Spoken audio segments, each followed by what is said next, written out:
So in this question, so there is a wall which is smooth. Smooth, there is no friction here. Okay, and the coefficient of friction between the blocks. Here friction na 0.1 coefficient of friction. And here you are applying 100,000 Newton. Okay, 1000 Newton you are applying on 2 kilogram block. So study the following statement.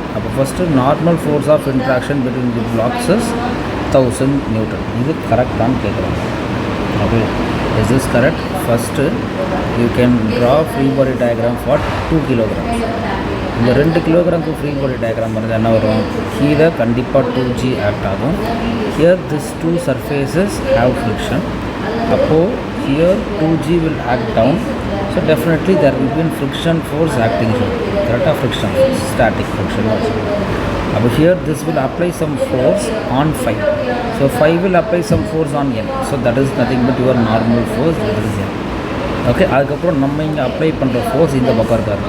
This is force F. This is the free body diagram for this. So here if you see question, the normal interaction force between the block is 1000 Newton. இவர் இந்த டைரக்ஷனில் எப்படியும் move பண்ண போகிறது கிடையாது. அப்போ இந்த பக்கம் நெட் ஃபோர்ஸ் ஷுட் பி 0. அப்போ நெட் ஃபோர்ஸ் 0னா your F should be N. அப்போ your normal force should be 1000 Newton which is applied. அப்போ this is correct. Then friction force between the block is 0. Okay, so இது கரெக்டாக. Thus we can check friction force between the block is 0, correct or not. Here if you see it as a whole, the net force in the book is 2G, the Fs. Where you know Fs is nothing but mu is due N. But here mu is what is given 0.1. Normal force is what? 1000 Newton. So 1000. If you do it, you will get 100 Newton. The 2G you will get what? 20 Newton. But பார்த்தீங்கன்னா friction force is greater, that is static friction. Limiting friction is greater than your force due to gravity. அப்போ it will not move. அப்போ ஆக்சுவலாக இந்த friction force 20 Newton act ஆகும். 20 Newton ஆட net force 0 ஆகிடும். Maximum static friction is limiting friction. அப்போ இவர் move ஆவாரான்னு கேட்டால் நோ, மூவ் ஆக மாட்டாங்க. ஓகே, அப்போ friction force between the block 0ன்னு கேட்டால் no. Okay, so it is not 0. That is not correct. Now both the blocks accelerate downward with an acceleration of G. Both the blocks. இப்போது இந்த ரெண்டு பேருக்கும் friction வந்து எப்படி இருக்காரு? 1000 இருக்காரு. ஆனால் இது அதிகமாக இருக்காரு, கம்மியாக இருக்காரு. அப்போ it is not going to slide. So there will be no relative motion. இப்போ இது ரெண்டு பேரும் ஆனால் ஹோலாக தான் மூவ் பண்ண போகிறாரு. அப்போ ஹோலாக if you take as one mass, இது 7 கிலோகிராம். கரெக்டாக என்னென்ன ஃபோர்ஸஸ் இதில் ஆக்ட் ஆகுது? கீழே you will be having 7G and then you will be applying some force. இந்த பிளாக்கில் இவர் ஒரு நார்மல் ஃபோர்ஸ் அப்ளை பண்ணுவார்ல, இதுக்கு ஆப்போசிட் நியூட்டன்ஸ் தேர்ட் லா படி. That normal force is this. உங்கள் சர்ஃபேஸ் இதுக்கு மேலே அப்ளை பண்ணுறது இன்னொரு நார்மல் ஃபோர்ஸ் N ப்ரைம் அப்படின்னு வச்சுக்கோங்க. அப்போ இங்கே பார்த்தீங்கன்னா ஃப்ரிக்ஷனே கிடையாது. So no force will be in the top. அப்போ net force is acting downward. கரெக்டாக? அப்போது here net force is what? Net force is nothing but 7G. F is equal to ma. Appo acceleration is what? 7G by ma. Mass is what? 7 kilo. Appo 7G by 7. Appo your acceleration is what? G. Appo both the blocks are accelerating downward with G. Appo this is correct. Both the blocks remains rest thappu. Appo 1 and 3 correct. Okay. Here if you see 1 and 3 correct is you don't have.